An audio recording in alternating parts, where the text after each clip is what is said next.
Hey everyone, my name is Heather Schwartz. I am an intuitive coach. Welcome to my channel. If you're new, welcome. If you're coming back, welcome again.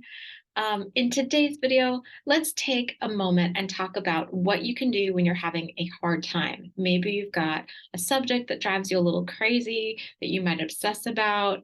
Maybe you've had a hard moment here and there. This is a three-part process that I love to do. I was recently driving down the street, driving my partner to work, and I was obsessing about something that drives me crazy.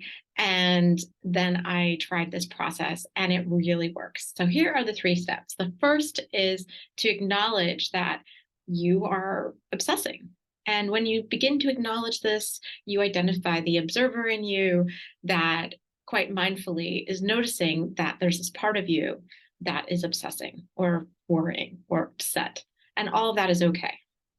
Second part is get curious. And that means that, you know, for those of us who are deep feelers, there can be this tendency to get overly involved in our inner processing inside of ourselves. And when you get curious, it's really about looking outside in the world and looking at life from the beginner's mind perspective.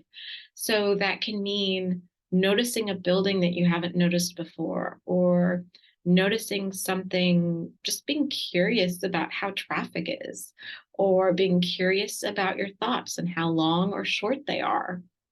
It can be anything. So just getting curious again helps to activate this observer self rather than the reactive self.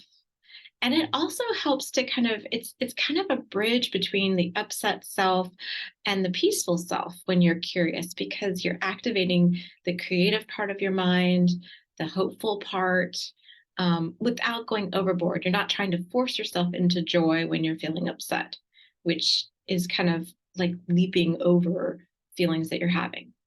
The third part of this process is then to ask yourself, how can I serve? How can I be of service to the world? How can I serve? It is really challenging to have a hard time when you're focusing on the fact that you have something beautiful to give, something that is only that really is part of who you are to give. And I like to ask, how can I be in service to love?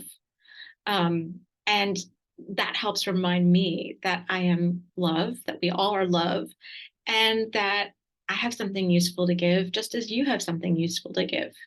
So that's my three-part process. Let me know in the comments below how this goes for you. And if you have some other way that helps you to shift out of a negative mood or an obsessive kind of thought process, let me know in the comments below. Thank you for joining me today, and I look forward to seeing you again soon. Bye.